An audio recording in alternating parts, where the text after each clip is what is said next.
I'm 11 years old. I came here today to talk about what's wrong with our food system. First of all, I would like to say that I'm really amazed at how easily kids are led to believe all the marketing and advertising on TV, at public schools, and pretty much everywhere else you look. It seems to me like corporations are always trying to get kids, like me, to get their parents to buy stuff that really isn't good for us or the planet. Little kids especially are attracted by colorful packaging and plastic toys. I must admit, I used to be one of them.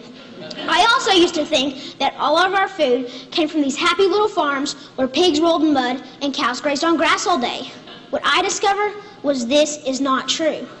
I began to look into this stuff on the internet, in books, and in documentary films, in my travels with my family. I discovered the dark side of the industrialized food system. First, there's genetically engineered seeds and organisms. That is when a seed is manipulated in a laboratory to do something not intended by nature, like taking the DNA of a fish and putting it into the DNA of a tomato. Yuck. Don't get me wrong. I like fish and tomatoes, but this is just creepy. The seeds have been planted, then grown. The food they produce have been proven to cause cancer and other problems in lab animals. And people have been eating food produced this way since the 1990s, and most folks don't even know they exist. Did you know rats that genetically engineered corn had developed signs of liver and kidney toxicity? These include kidney inflammation and lesions and increased kidney weight. Yet almost all the corn we eat has been altered genetically in some way. And let me tell you, corn isn't everything. And don't even get me started on the confined animal feeding operations called CAFOs. Conventional farmers use chemical fertilizers made from fossil fuels that they mix with the dirt to make plants grow. They do this because they've stripped the soil from all nutrients from growing the same crop over and over again. Next, more harmful chemicals are sprayed on fruits and vegetables, like pesticides and herbicides, to kill weeds and bugs. When it rains, these chemicals seep into the ground or run off into our waterways, poisoning our water too.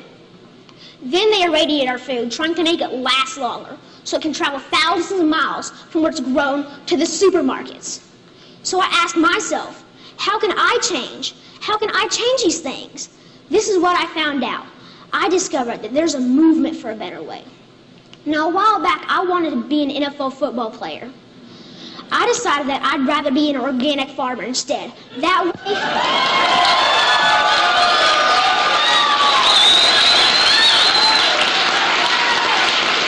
Thank you. And that way, I can have a greater impact on the world. This man, Joel Salatin, they call him a lunatic farmer because he grows against the system. Since I'm homeschooled, I want to go hear him speak one day. This man, this lunatic farmer, doesn't use any pesticides, herbicides, or genetically modified seeds. And so for that, he is called crazy by the system. I want you to know that we can all make a difference by making different choices, by buying our food directly from local farmers or neighbors who we know in real life. Some people say organic or local food is more expensive, but is it really? With all these things I've been learning about the food system, it seems to me that we can either pay the farmer or we can pay the hospital.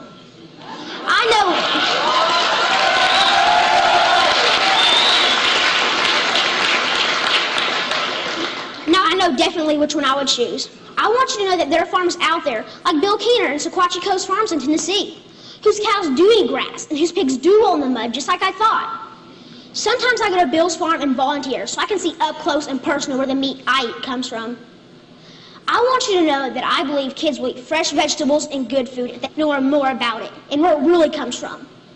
I want you to know that there are farmers markets in every community popping up.